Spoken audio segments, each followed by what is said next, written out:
Challenging టైమ్స్లో ఒక సుదీర్ఘమైన అనుభవం ఉన్న నాయకులు కావాలి. 4 దశాబ్దాల అనుభవం,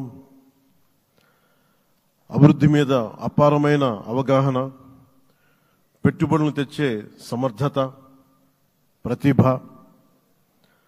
విదేశాల్లో ఉండే నాయకుల్ని మలేషియా దగ్గర నుంచి, సింగపూర్ దగ్గర నుంచి, యూరోప్ దగ్గర, అమెరికా నుంచి ఆ దేశాల అధ్యక్షుల్ని తెలుగు రాష్ట్రాల వైపు దృష్టి మళ్లించేంత శక్తి సమర్థత ఉన్న శ్రీ నారా చంద్రబాబు నాయుడు గారికి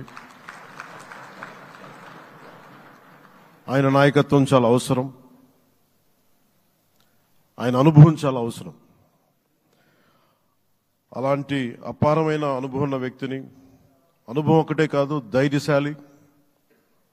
ఈ రోజుకి నాకు ఒకటే గుర్తుంటుంది. మన తాడేపల్లిగూడెం సభలో చెప్పాను, చాలా క్లేమోర్ మైన్స్ పేలిపోతే జీప్ ఎగిరిపోయి కింద పడితే చొక్కా దులుపుకొని ఆయన మళ్ళీ వచ్చి రాజకీయం చేసిన వ్యక్తి. ఈ రోజున సైబరాబాద్ ఉంది అంటే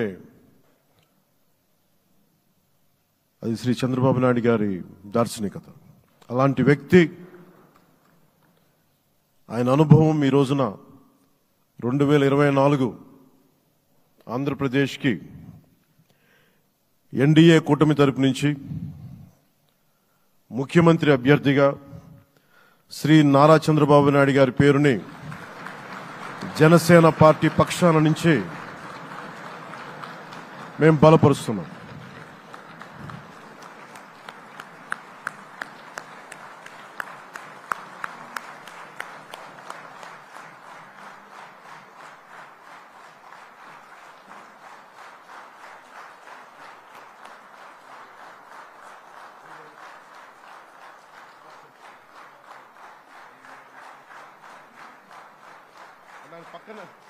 ఇది నేను ఆయన పక్కన పెట్టుకుని చెప్పాలి. ఆయన నలిగిపోయారు. జైల్లో చూశాను ఆయన. పాపం భువనేశ్వర్ గారి బాధను చూశాను. నేను అనుకున్నాను, అమ్మ మీరు కన్నీళ్ళు పెట్టకండి, మంచి రోజులు వస్తాయని చెప్పిన మంచి రోజులు వచ్చినాయి. వారికి మనస్ఫూర్తిగా వారికి నా హృదయపూర్వక శుభాకాంక్షలు. మీరు అద్భుతమైన పాలన ఇవ్వాలి అందరికీ మనస్ఫూర్తిగా మీకు నేను తెలియజేసుకున్నాను సార్. సో ఇప్పుడు శ్రీ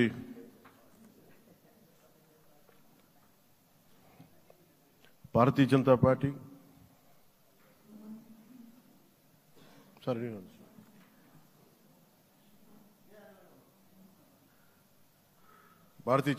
అధ్యక్షురాలు శ్రీమతి దగ్గుపాటి పురంధేశ్వరి గారిని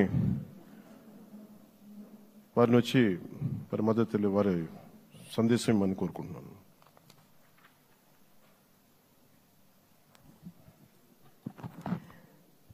సభాయ నమః అంటూ సభాసదస్సుకు నమస్కరిస్తూ,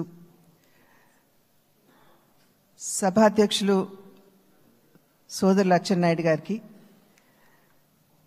పెద్దలు నారా చంద్రబాబు నాయుడు గారికి, సోదరులు పవన్ కళ్యాణ్ గారికి,